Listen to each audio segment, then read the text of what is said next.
Editorial सिर्फ 1 minute में।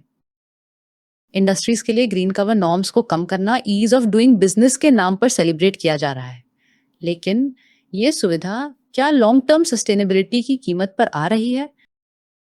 Industrial green belt सिर्फ लोकल फायदे देते हैं, जैसे धूल कम करना और मौसम ठीक रखना।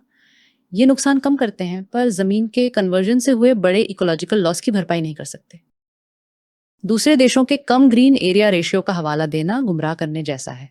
ऐसी तुलना पॉपुलेशन डेंसिटी और इकोलॉजिकल कैपेसिटी जैसे जरूरी फर्क को नजरअंदाज करती है, जो देश की एनवायरमेंटल रेजिलियंस तय करते हैं।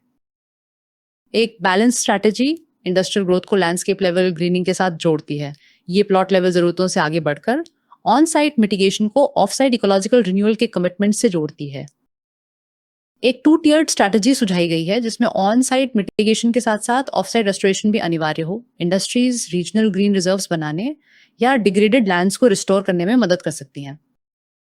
ये इंटीग्रेटेड अप्रोच जमीन का बेहतर इस्तेमाल करने में मदद करता है, जिससे इंडस्ट्रीज अपनी मौजूदा जगह पर ही एक्सपैंड कर सकती हैं।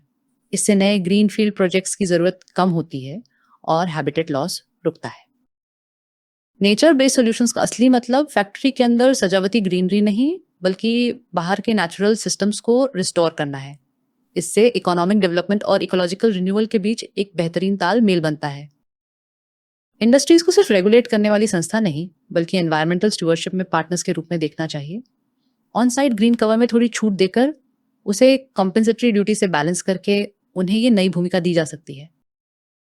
ऑन साइट ग्रीन बेल्ट्स घाव पर लगाई गई दावा की तरह है, जबकि लैंडस्केप लेवल ग्रीनिंग शरीर की ओवरऑल इम्यूनिटी को मजबूत करने जैसा है, जो सिस्टेमिक और प्रिवेंटिव है।